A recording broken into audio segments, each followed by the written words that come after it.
আজ আমরা যাচ্ছি হর্নবিল পার্কের উদ্দেশ্যে, যা শিলিগুড়ি থেকে মাত্র 20 কিলোমিটার দূরে অবস্থিত। ওই যে দূরে পাহাড় দেখা যাচ্ছে, আমরা সেখানেই আজ যাব। অনেকক্ষণ গাড়ি চালানোর পরে বড়মশাই বলল একটু বিশ্রাম করি, তাই সাথে আমরা একটু প্রাকৃতিক দৃশ্য অনুভব করে নিলাম। সাথে সাথে আমি একটু ওরও ভিডিও তুলে নিলাম ওর প্রিয় এনফিল্ড বাইকের সাথে। এরপর ওর পাশাপাশি আমিও একটু নিজের ভিডিও তুলে নিলাম এবং প্রাকৃতিক দৃশ্য অনুভব করলাম। এরপর আমরা পৌঁছে গেলাম সেই গন্তব্যস্থলে, সেই হর্নবিল পার্কে। তবে হ্যাঁ, টিকিট কিন্তু পার হেড 50 টাকা করে কেটেছিলাম আমরা দুজনে। এই যে সেই হর্নবিল পার্কের সেই গ্লাস টাওয়ার, যেখানে আমরা অনেকক্ষণ ধরে সময় কাটিয়েছিলাম।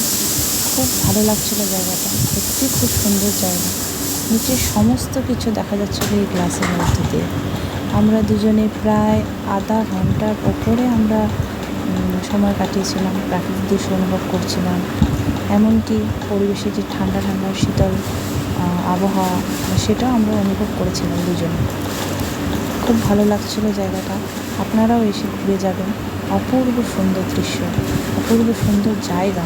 না আসলে নিজেরা বুঝতে পারবেন না যে। তবে হ্যাঁ, একটু ভয় ভয় লাগছিল, কেননা জোরে ঝড়ো হাওয়া হলে একটু দোলনা ব্রিজের মতো যদিও নড়াচড়া করে, তবে তেমন অত ভয়ের নেই। বাচ্চারাও আসতে পারবে।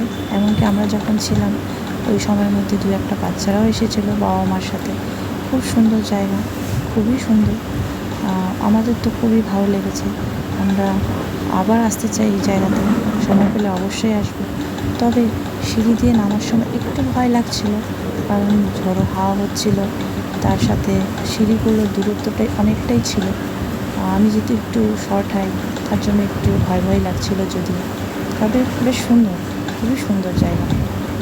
এরপর আমরা চলে গেছিলাম পার্কের উল্টো পাশেই আরেকটি পার্ক রয়েছে ছোটো বাচ্চাদের, যেখানে বাচ্চাদের দোলনা রয়েছে, আরও বিভিন্ন রকম রয়েছে যেখানে বাচ্চারা খেলতে পারবে। হ্যাঁ, বসার জায়গাও রয়েছে সময় কাটানোর মতো। আমি কিছুটা দোলনাতে বসে সময় কাটিয়ে নিয়েছিলাম। দোলনাটা বেশ সুন্দর ফুল দিয়ে ডেকোরেট করা, আমার তো বেশ ভালো লেগেছিলো।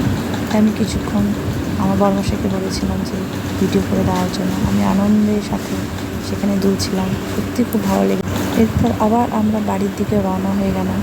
এরপর আসার সময় একটুখানি দাঁড়িয়েছিলাম, সেখানে আমরা দেখতে পেলাম একটি টয় ট্রেন হঠাৎ করে যাচ্ছিল। তা আমরা হচ্ছে একটু দাঁড়িয়ে একটু ভিডিও করে নিই। তো সেই টয় ট্রেনের ভিডিও আমরা করে নিলাম। এরপর আমরা আবার চলে যাচ্ছিলাম বাড়ি থেকে। টাটা।